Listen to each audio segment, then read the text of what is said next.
ከወለድ ነፃ አገልግሎት የሚሰጡ ባንኮች ከሸሪዓ መርሆዎችና ሕግጋት ጋር በተጣጣመ መልኩ በመንግስት ግምጃ ሰነድ ግብይት ላይ እንዲሳተፉ የሚያስችላቸው ስርዓት በቀጣይ 3 ወራት ተግባራዊ እንደሚደረግ የኢትዮጵያ ብሔራዊ ባንክ አስታወቀ። ባለፈው 6 ወራት ብቻ ከ100 ቢሊዮን ብር በላይ የተጣራ የመንግስት የበጀት ፍላጎት በግምጃ ቤት ሰነድ ሽያጭ ማሟላት መቻሉንም ብሔራዊ ባንክ ገልጿል። ባንኩ ይህን የገለጸው የራሱንና የተጠሪ ተቋማቱን የግማሽ ዓመት አፈጻጸም ሪፖርት ለሕዝብ ተወካዮች ምክር ቤት ፕላን በጀትና ፋይናንስ ቋሚ ኮሚቴ ዛሬ ሰኞ ጥር 25 2018 ባቀረበበት ወቅት ነው።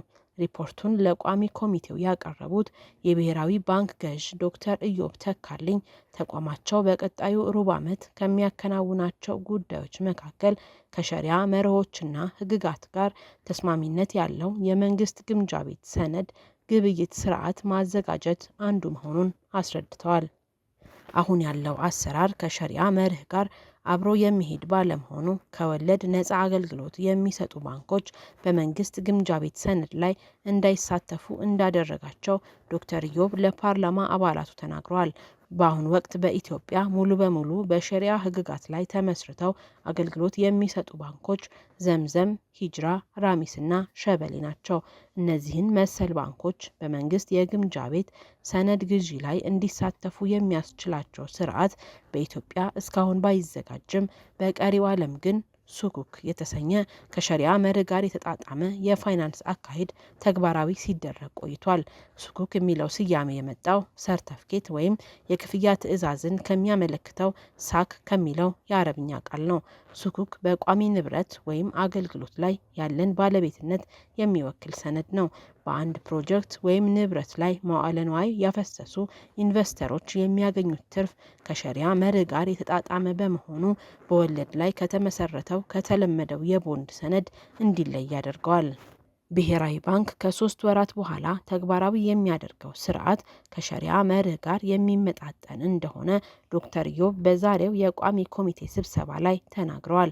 ይህ ስርዓት ተፈጻሚ የሚሆንበት የመንግስት የግምጃ ቤት ሰነድ ግብይት በአሁኑ ወቅት እየተካሄደ ያለው በኢትዮጵያ ሰነደ መዋዕለ ንዋዮች ገበያ በኩል ነው።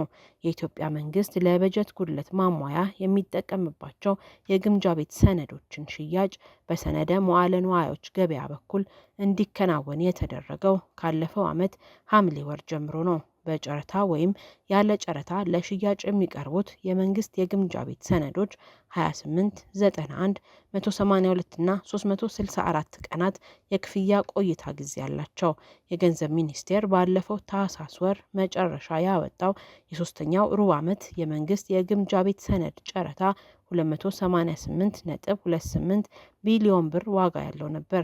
የገንዘብ ሚኒስቴር ባለፉት 6 ወራት ውስጥ ከ100 ቢሊዮን ብር በላይ የተጣራ የበጀት ፍላጎቱን በግምጃ ቤት ሰነድ ማሟላት መቻሉን የብሔራዊ ባንክ ገዢው በዛሬው የቋሚ ኮሚቴ ስብሰባ ላይ አስታውቀዋል።